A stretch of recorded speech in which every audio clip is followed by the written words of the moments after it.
مسلمانوں کو اور ان کے سردار فخر دو عالم صلی اللہ علیہ وسلم کو جب کفار سے تکالیف پہنچتی ہی رہی اور آئے دن ان میں بجائے کمی کے اضافہ ہی ہوتا رہا تو حضور اکرم صلی اللہ علیہ وسلم نے صحابہ رضی اللہ عنہم کو اس کی اجازت فرما دی کہ وہ یہاں سے کسی دوسری جگہ چلے جائیں، تو بہت سے حضرات نے حبشہ کی ہجرت فرمائی۔ حبشہ کے بادشاہ اگرچہ نصرانی تھے اور اس وقت تک مسلمان نہ ہوئے تھے، مگر ان کے رحم دل اور منصف مزاج ہونے کی شہرت تھی۔ چنانچہ نبوت کے 5ویں برس رجب کے مہینے میں پہلی جماعت کے 11 یا 12 مرد اور 4 یا 5 عورتوں نے حبشہ کی طرف ہجرت کی۔ مکہ والوں نے ان کا پیچھا بھی کیا کہ یہ نہ جا سکیں، مگر یہ لوگ ہاتھ نہ آئے۔ وہاں پہنچ کر ان کو یہ خبر ملی کہ مکہ والے سب مسلمان ہو گئے اور اسلام کو غلبہ ہو گیا۔ اس خبر سے یہ حضرات بہت خوش ہوئے اور اپنے وطن واپس آ گئے، لیکن مکہ مکرمہ کے قریب پہنچ کر معلوم ہوا کہ یہ خبر غلط تھی اور مکہ والے اسی طرح بلکہ اس سے بھی زیادہ دشمنی اور تکلیفیں پہنچانے میں مصروف ہیں، تو بڑی دقت ہوئی۔ ان میں سے بعض حضرات وہیں سے واپس ہو گئے اور بعض کسی کی پناہ لے کر مکہ مکرمہ میں داخل ہوئے۔ یہ حبشہ کی پہلی ہجرت کہلاتی ہے۔ اس کے بعد ایک بڑی جماعت نے، جو 83 مرد اور 18 عورتیں بتلائی جاتی ہیں، متفرق طور پر ہجرت کی اور یہ حبشہ کی دوسری ہجرت کہلاتی ہے۔ بعض صحابہ نے دونوں ہجرتیں کیے اور بعض نے ایک۔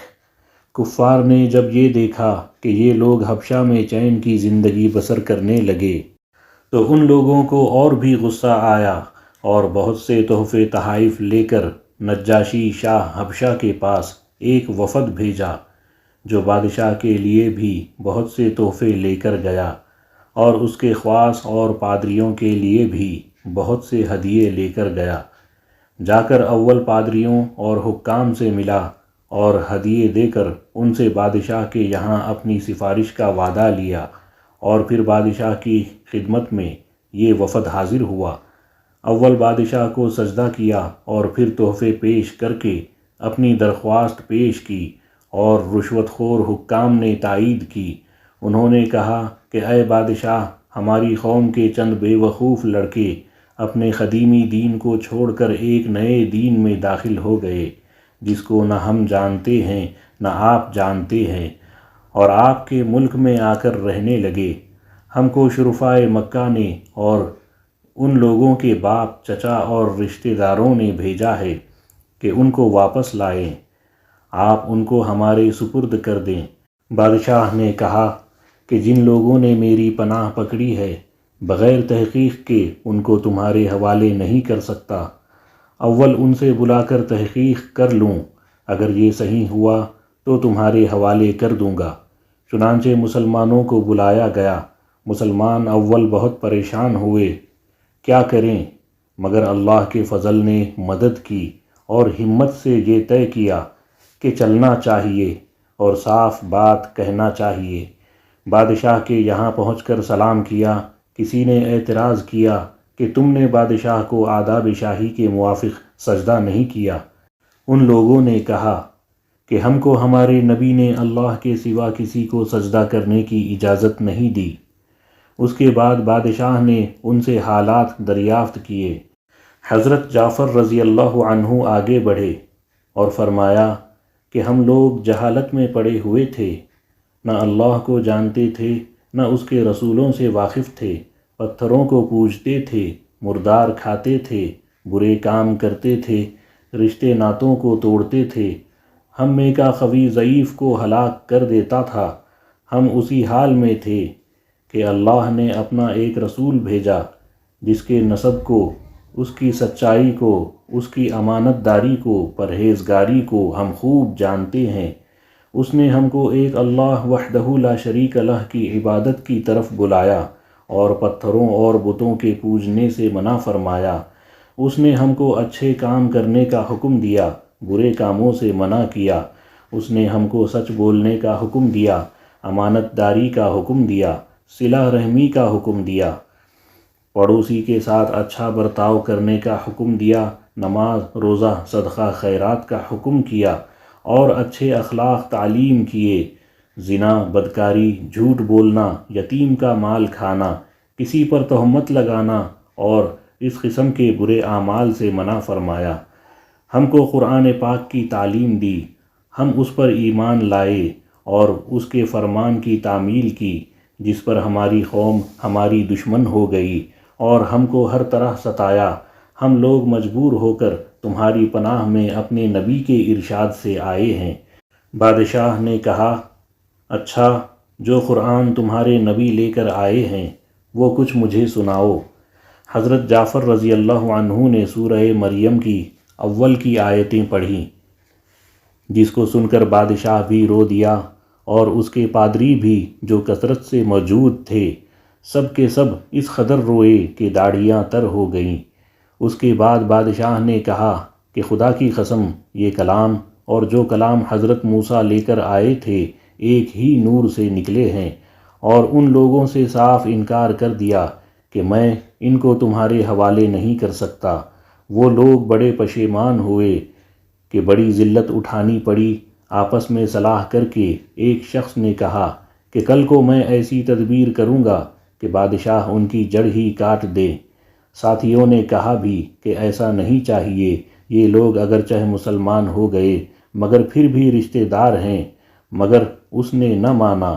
دوسرے دن پھر بادشاہ کے پاس گئے اور جا کر کہا کہ یہ لوگ حضرت عیسیٰ علیہ السلام کی شان میں گستاخی کرتے ہیں، ان کو اللہ کا بیٹا نہیں مانتے۔ بادشاہ نے پھر مسلمانوں کو بلایا۔ صحابہ رضی اللہ عنہم فرماتے ہیں کہ دوسرے دن کے بلانے سے ہمیں اور بھی زیادہ پریشانی ہوئی۔ بہرحال گئے۔ بادشاہ نے پوچھا کہ تم حضرت عیسیٰ علیہ السلام کے بارے میں کیا کہتے ہو؟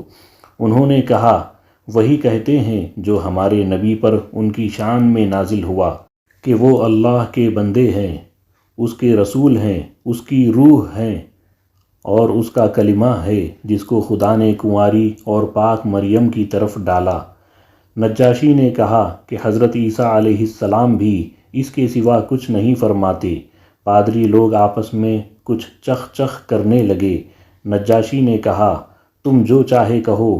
اس کے بعد نجاشی نے ان کے تحفے واپس کر دیے اور مسلمانوں سے کہا، تم امن سے رہو، جو تمہیں ستائے اس کو تاوان دینا پڑے گا، اور اس کا اعلان بھی کرا دیا کہ جو شخص ان کو ستائے گا اس کو تاوان دینا ہوگا۔ اس کی وجہ سے وہاں کے مسلمانوں کا اکرام اور بھی زیادہ ہونے لگا اور اس وفد کو ذلت سے واپس آنا پڑا۔ تو پھر کفار مکہ کا جتنا بھی غصہ جوش کرتا ظاہر ہے، اس کے ساتھ ہی حضرت عمر رضی اللہ عنہ کے اسلام لانے نے ان کو اور بھی جلا رکھا تھا، اور ہر وقت اس فکر میں رہتے تھے کہ لوگوں کا ان سے ملنا جلنا بند ہو جائے اور اسلام کا چراغ کسی طرح بجھے۔ اس لیے سرداران مکہ کی ایک بڑی جماعت نے آپس میں مشورہ کیا کہ اب کھلم کھلا محمد صلی اللہ علیہ وسلم کو قتل کر دیا جائے۔ لیکن قتل کر دینا بھی آسان کام نہیں تھا، اس لیے کہ بنو ہاشم بھی بڑے جتھے اور اونچے طبقے کے لوگ شمار ہوتے تھے۔ وہ اگرچہ اکثر مسلمان نہیں ہوئے تھے، لیکن جو مسلمان نہیں تھے وہ بھی حضور صلی اللہ علیہ وسلم کے قتل ہو جانے پر آمادہ نہیں تھے۔ اس لیے ان سب کفار نے مل کر ایک معاہدہ کیا کہ سارے بنو ہاشم اور بنو المطلب کا بائیکاٹ کیا جائے، نہ ان کو کوئی شخص اپنے پاس بیٹھنے دے، نہ ان سے کوئی خرید و فروخت کرے، نہ بات چیت کرے، نہ ان کے گھر جائے، نہ ان کو اپنے گھر میں آنے دے، اور اس وقت تک صلح نہ کی جائے جب تک کہ وہ حضور صلی اللہ علیہ وسلم کو قتل کے لیے حوالے نہ کر دیں۔ یہ معاہدہ صرف زبانی ہی گفتگو پر ختم نہیں ہوا، بلکہ یکم محرم سن 7 نبوی کو ایک معاہدہ تحریری لکھ کر بیت اللہ میں لٹکایا گیا تاکہ ہر شخص اس کا احترام کرے اور اس کو پورا کرنے کی کوشش کرے۔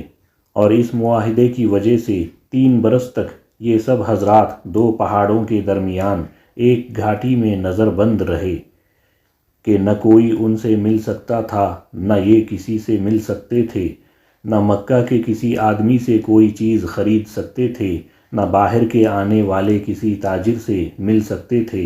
اگر کوئی شخص باہر نکلتا تو پیٹا جاتا اور کسی سے ضرورت کا اظہار کرتا تو صاف جواب پاتا۔ معمولی سا سامان غلہ وغیرہ جو ان لوگوں کے پاس تھا وہ کہاں تک کام دیتا۔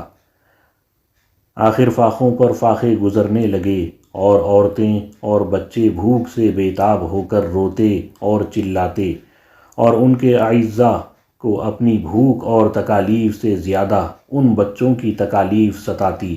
آخر 3 برس کے بعد اللہ کے فضل سے وہ صحیفہ دیمک کی نظر ہوا اور ان حضرات کی یہ مصیبت دور ہوئی۔ 3 برس کا زمانہ ایسے سخت بائیکاٹ اور نظر بندی میں گزرا، اور ایسی حالت میں ان حضرات پر کیا کیا مشقتیں گزری ہوں گی وہ ظاہر ہے، لیکن اس کے باوجود صحابہ کرام رضی اللہ عنہم اجمعین نہایت ثابت قدمی کے ساتھ اپنے دین پر جمے رہے، بلکہ اس کی اشاعت فرماتے رہے۔ یہ تکالیف اور مشقتیں ان لوگوں نے اٹھائی ہیں جن کے آج ہم نام لیوا کہلاتے ہیں اور اپنے کو ان کا متبع بتلاتے ہیں اور سمجھتے ہیں۔ ہم لوگ ترقی کے باب میں صحابہ کرام رضی اللہ عنہم جیسی ترقیوں کے خواب دیکھتے ہیں، لیکن کسی وقت ذرا غور کر کے یہ بھی سوچنا چاہیے کہ ان حضرات نے قربانیاں کتنی فرمائی اور ہم نے دین کی خاطر، اسلام کی خاطر، مذہب کی خاطر کیا کیا۔ کامیابی ہمیشہ کوشش اور سعی کے مناسب ہوتی ہے۔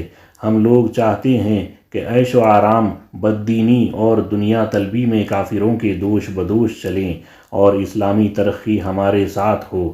یہ کیسے ہو سکتا ہے؟